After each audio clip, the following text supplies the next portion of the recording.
Well, tonight we've got, it's a full show of video that will blow your mind. Later on in the program, we're going to talk about Reverend Wright. He has spent decades preaching hateful anti-American sermons, trying to justify his radical politics by calling it religion. He says, oh, it's just been taken out of context. You know the truth. What I don't understand, and what a lot of America doesn't understand, is how did Barack Obama miss it? That is an important question to answer. Was Wright's message hard to see? Was it easy? Was it buried?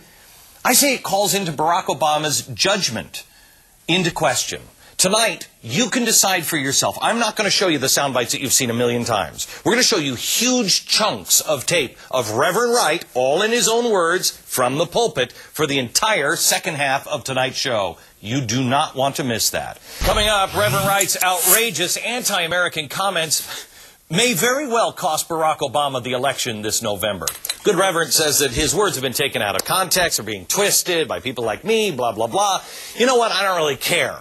The question I want to answer is, how did Barack Obama miss this in church? Is it possible that he missed that? Well, you decide yourself. Tonight on the program, you're going to hear the Reverend in full context. You've heard all of the sound bites before. Tonight, you'll hear him, a big chunk of them. And believe me, it's a good thing the media took him out of context, because it only gets worse. Don't miss the whole back half hour coming up in just a few minutes. But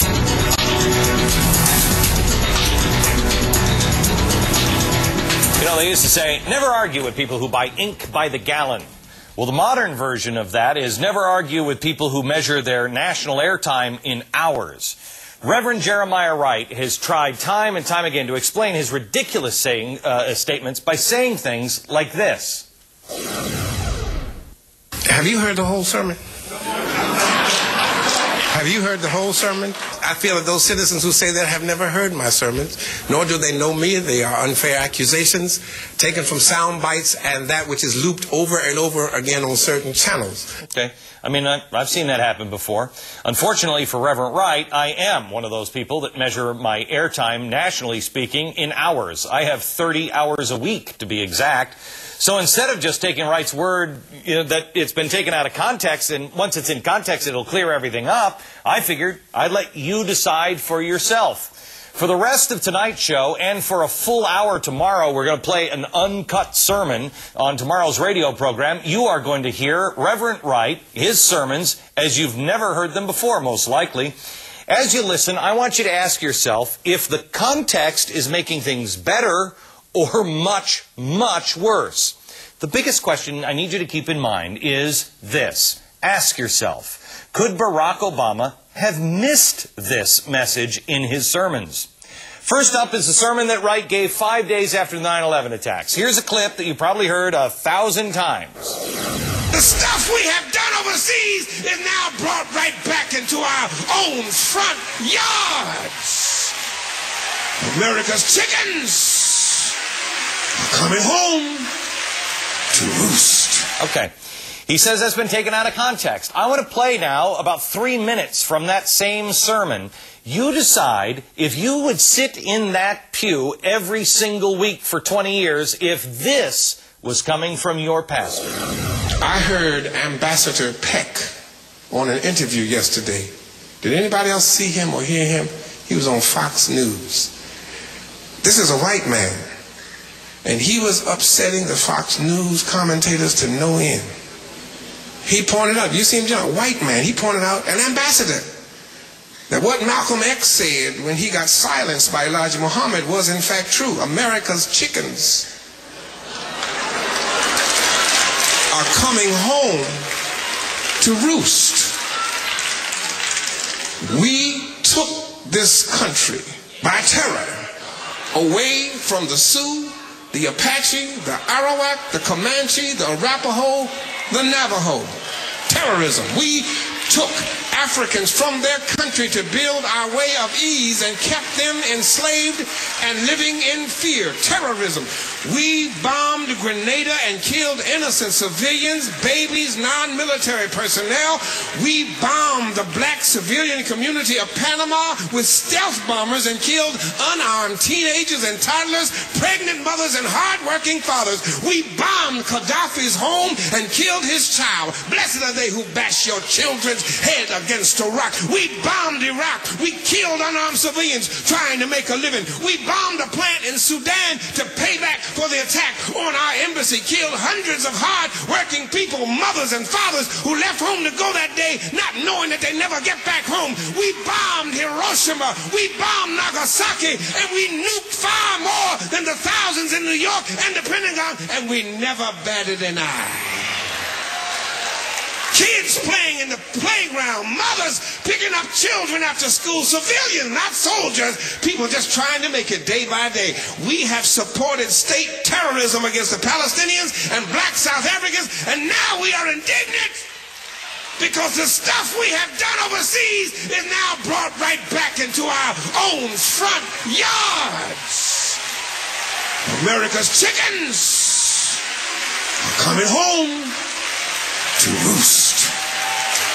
Violence begets violence. Hatred begets hatred. And terrorism begets terrorism. A white ambassador said that, y'all, not a black militant. Not a reverend who preaches about racism. An ambassador whose eyes are wide open and who's trying to get us to wake up and move away from this dangerous precipice upon which we are now poised. The ambassador said the people that we are wounded don't have the military capability we have, but they do have individuals who are willing to die and to take thousands with them, and we need to come to grips with that. Does the full context make you feel any better about this man? Does it clear up how Obama was sitting in this church? The next clip you've heard over and over again as well. It sticks with the theme that America is the root of all evil. Not God bless America, God damn America, that's in the Bible for killing innocent people. Okay, that's what you've heard a million times. This comes from a sermon back in April 2003, and buckle up, because if you thought the last one was bad, the full context might be much, much worse than the soundbite. Where governments lie, God does not lie. Where governments change, God does not change. And I'm through now. But let me leave you with one more thing. Governments fail. The government in this text, comprised of Caesar, Quirinius, Pontius Pilate, Pontius Pilate. The Roman government failed. The British government used to rule from east to west. The British government had a Union Jack. She colonized Kenya, Ghana, Nigeria, Jamaica, Barbados, Trinidad, and Hong Kong. Her navies ruled the 7 seas all the way down to the tip of Argentina in the Falklands. But the British government failed. The Russian government failed. The Japanese government failed. The German government failed. And the United States of America government, when it came to treating her citizens of Indian descent fairly, she failed. She put them on reservations. When it came to treating her citizens of Japanese descent fairly, she failed. She put them in internment prison camps. When it came to treating the citizens of African descent fairly, America failed. She put them in chains. The government put them on slave quarters, put them on auction blocks, put them in cotton fields, put them in inferior schools, put them in substandard housing, put them in scientific experiments, put them in the lowest paying jobs, put them outside the equal protection of the law, kept them out of their racist bastions of higher education, and locked them into positions of hopelessness and helplessness. The government gives them the drugs, builds bigger prisons, passes a 3-strike law, and then wants us to sing God Bless America? No, no, no. Not God Bless America. God damn America, that's in the Bible for killing innocent people.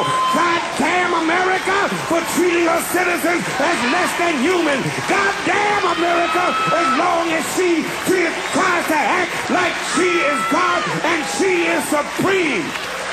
The United States government has failed the vast majority of her citizens of African descent. The only people that are treating people less than human, I believe, is that man.